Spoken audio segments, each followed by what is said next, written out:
TV télévision ngangonde ten golle Fulbe TV laatake golle moƴƴude jogiten Fulbe TV télévision ngangonde ten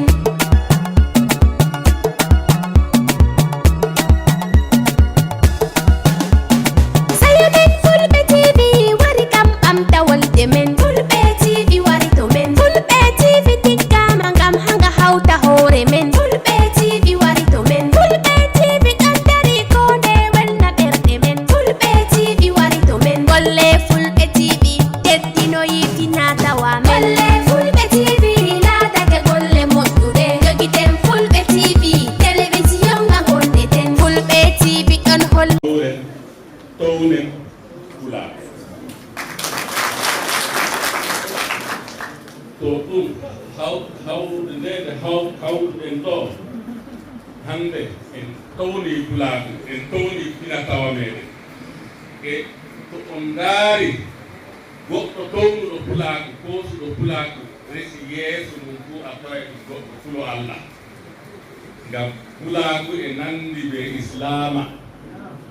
Pulaagu e tokkani ko islama towtani en peɓata en gujjata en ñaamata amana en kulata ɗum kanjum ɗum woni Pulaagu en semtata to derɗiraɓe am to en giɗi hawrugo towna Pulaagu meɗen sey townen finatawa meɗen e noy gaɗeten ha townen finatawa meɗen sey jogoɗen ko pinɗen tawde diina meɗen ɗabiyaji meɗen nagge nge Allah hokki en e aynen ɗo ta en kuɓe ɗemgal meɗen Pulaagu ɗemgal fulfulde ta en jaɓu derɗen meɗen sukaɓe meɗen ɗemgal fulfulde majjoraɓe haa ɓe ngoni to ɗum nder jangirde nasara ɓe ngoni to arabiya ɓe ngoni to ɗum leydi yaasi ɓe ngoni to jangirde maɓɓe maɓɓi gartireɓe haa nder siye moɗon heɓa ɓe bolwa fulfulde ñande fulfulde meɗen majji Pulaagu meɗen majji fulfulde nde hayre woni daaragal Pulaagu meɗen e say on janginen nde ɓiɓɓe meɗen say janginen fulfulde nde ha nder université ji meɗen ha nder makarantaji meɗen say keɓen wakkati no janginirten fulfulde meɗen heɓa ɓiɓɓe meɗen suka en meɗen bolwa fulfulde dardinde nde hawtande dillayi ɓe ɗemle meɗen say goo tangue meɗen jangirde ɓiɓɓe meɗen ndaare hande kaka awwal wi hande to pullo bolwanama fuu sa yimɓe ndaara yiya ɗum kidnapper ɗum gujjo nayi ɗum darotoɗo aato yimɓe jambo to ɓe nangi sappo nder maɓɓe a tawa jeetato fuu ɗum fulɓe e fulɓe ɓe ɓen ɓe nangata nder man a tawa ɗum yimɓe ɓe ngala andal ɓe jangayi ngam to goɗɗo jangi ɓe mari andal fotayi asta wuro yaha daro nder ladde makko ngam yaha jabta ngel goɗɗo ngam yaha ñaama goɗɗo neɗɗa sey ka ndaatanen hakkilo andal to en jangi en mari ande en maray teddungal e yeeso donna en maray bo teddungal e yeeso duniyaaru fu amma to en ngala andal moye tefata en ma moye laarata to kedduɗen amma to en ngoodi andal joomu jawdi maray haaje men ngal andal men joomu laamu maray haaje meɗen ngal andal meɗen nden joomu en andal bo maray haaje meɗen ngal ballitoɗen ɓe no andal yeeso ɓiɓɓe meɗen rewɓe ɓe worɓe ta en pijiri jangirde ma goɗɗo ɓiɗɗo debbo to mawni fo on hokkimo gorko taɓɓide alkawal ɓe gorko maako da ɓinguel am ɗo mi hokkima ngel amma ta wurti ngel jangirde ngam a teƴingel mbiya an ngam a gorko a yiɗa debbo ma a wurto e ha jangirde ya teɓa andal en ittu ɗum nder ɗabiyaji meɗen ɗabiyaji ɗi goora ngam nder ɗabiyaji meɗen fina tawaji meɗen goɗɗum e ɗon ɗum wooɗa e ɗon en ittu ɗum wooɗa ɗo sakkine ko sen goɗɗum may kuutinire ngam to en goosayi e ittayi kalluɗum man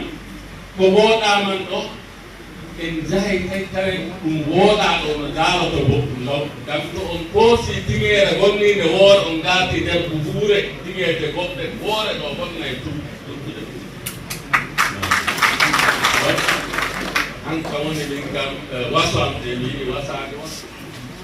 kamɓe ɗum mbiyata ɓe cuuraseeɗe amin conseil wato waandu am de ɗeɓimi waandu on nde Allah waddiyam ɗo e ɗo ɗum university ko ɗum pelle daarangal anndal woni ɗo kanɗum nde ɓuri dartago dow no towniren anndal nder leñol meɗen nder leñol men derken meɗen mara annde anndal ko konngale fu Allah maaɓi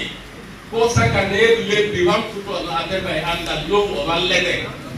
ɓe gaatima ko o wallete ko giɗɗa yo ko huudefa anndal to derɗiragal yetti on e ɗuɓɓe giɗe wallugo awɓe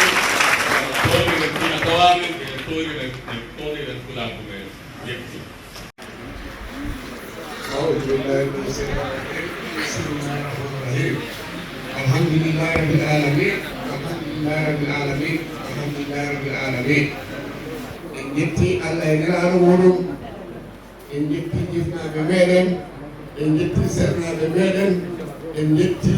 Nigeria naaɓe e nde ɗo renndo moƴƴo malago mo waɗani hannde fulfulɓe nder leydi Afrique fof miɗo wiya Nigeria fof hannde assalamu aleykum wa rahmatullahi wa barakatuh minen haala e ɗemngal Tabital Pulaagu e inde hoorejo Tabital Pulaagu international laamiɗo Samsi Ilago e inde secrétaire général e inde vice président Tabital Pulaagu Nigeria miɗo ɗum wiya a jaarama joƴƴimɓe min ngara min tawede ɗeɗo ñalade hannde on jaafoto noon hayna Pulaar ko kaalanmi on paamata ko jaɓi kono si wottano baasi mi addanno neɗɗo somi haali o haala ɗum e ɗemgal ngal nanoton paamon ko jaɓi ko hoko waɗi mino haala ko kaalanmi ko hannde ɗiɗi taw as number one waɗen feere no ñammuɗen ni angale ñammuɗen french ñammuɗen ɗemgal ngo ngal ñammuɗen ɗum Pulaar hoko waɗi ɗemgal ko munnuɗen ko en mbawa ɗum eɗen nana ko ñammuɗen ko jejjiɗen ko musuɗen ko kibbitoɗen caggal nden noon mino yiɗi ñaagade Nigeria Tabital Pulaagu ngal Nigeria mbaɗen feere mbalton ɓiɓɓe Nigeria hono ɓe jangirta fulfulde ɓe kaala fulfulde ha laaɓa sa yi ina wiye fulɓe ko terroriste fulɓe ko ɗum wona toon koye ladde yiyete ɗen eɗen jaa e ladde en jangginani ɓiɓɓe meɗen janggani ala garten janggen waɗa komin yii koɗo hannde min ɓentiɗo komin mbi Tabital Pulaagu ngal wi kala puloɗo woni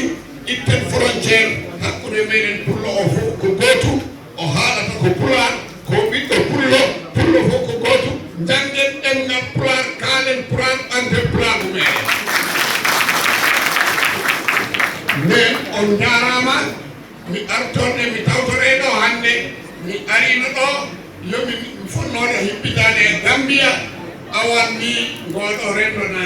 ɗo hannde e nde ɗo saare yomi ɗaccu ko ɓalami fof min gara min taweɗo kono min yiiɗo kadi ko ganduɗa ɗum ɗo koye history ko naftanmi Gambia komin gollirta ko golluɗon min yaara ko yawɗon komin golloya ko golluɗon ha min jangga fulfulde min jangga kawral e nanoɗi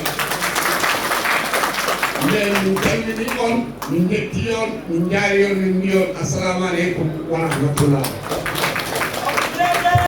Fulbe Tabital Tribal Authority Sierra Leone. You are highly welcome, sir.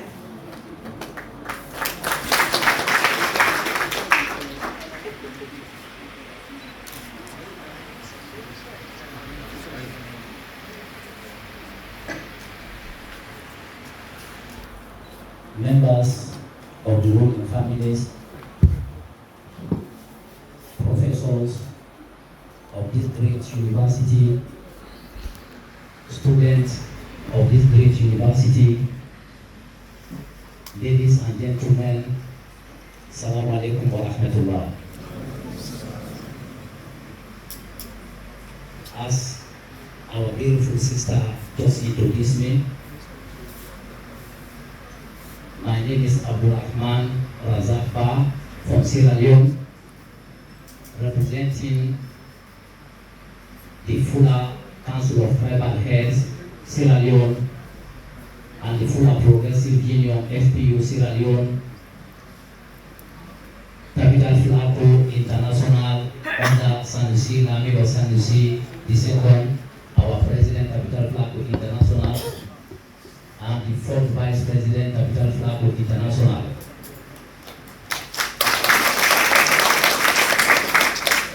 I greet you all with your name and your family names. Assalamu alaikum once again. Harai Babi Rabiang, Nene Rabiang, Singi Rabiang, Misal Milion, and Inde, Islam, and Inde, Hala Pula. Orandi, Tabital Pulaagu, Kofi, Pampugol, Fina Tawamen. Harai Achai Hake, Miwola Sela, Ehala, Entalmen. Harai Kowaju, Mifala on Andingol, Secretary General Amen on Tabital Pulaagu International, Lamino, Isabi Amadou Hadi, Midela Hen. Harai Otain Haiku, Leñol Men. Leñol Men won no Hiti, Puriko no Aduna Do, Leñol Pulaagu. Kohala Pula Tunedan Afrika o Ayana Adna Allah Fok, Ananai Pulaagu Hale. Otain Haiku Engal Men, Sen Haiki Engal Men, Harai Hati Leñol Men. For example, you can see what happening in the world. Let us fight very hard not to ignore our language. You see, for example, the English-speaking countries, they have what they call the Commonwealth countries, that is to look after their language. You can see what they call Francophonie. This is the French countries. It's for their language. You will see the Arab League is to strengthen their language. Why not we Fulanis? Why can't we strengthen our language so that our language can grow more than this? Let us speak our Fulani language in our homes so that our children will learn how to speak our language Fulani. If we don't speak this Fulani language in our homes, then we are going to destroy our language. By me saying this, I'm really happy to be here today. The National Youth of Fulbe students, I'm really happy for you, sincerely.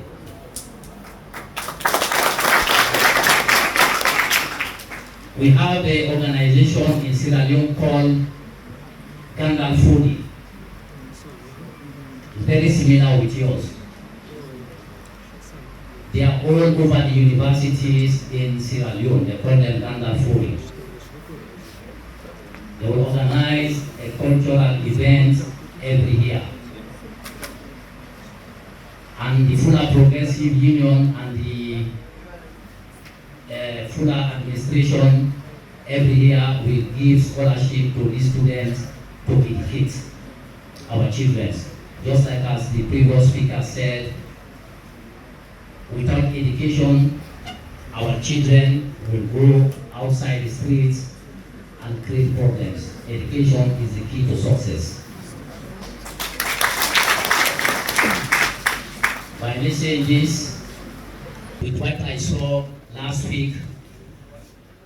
during the festival, through our honorable brother here, Abubakar Gonga, is a great man, the Vice President of Pulaagu, Nigeria. I am proud to by listening this, with what I saw last week during the festival, through our honorable brother here, Abubakar Gonga, is a great man, the Vice President of Pulaagu, Nigeria. I am proud to see what happened last week. Very, very proud. The carnival that took event last week. So in this note, to show you that I'm extremely happy, I am going to donate to this great organization 500,000 naira.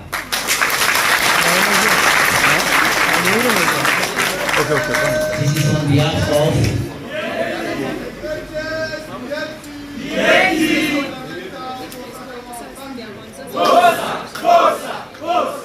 This is on behalf of the Fula Council of Tribal Heads Sierra Leone, on behalf of the Fula Progressive Union, FPU Sierra Leone, and the Tabital Fula International under the amigo Sanusi amigo II. Sinari hago, mi inay on nini rabiang, babi rabiang, nini rabiang, mi inni on assalamu alaikum wa rahmatullah ta'ala wa barakatuhu.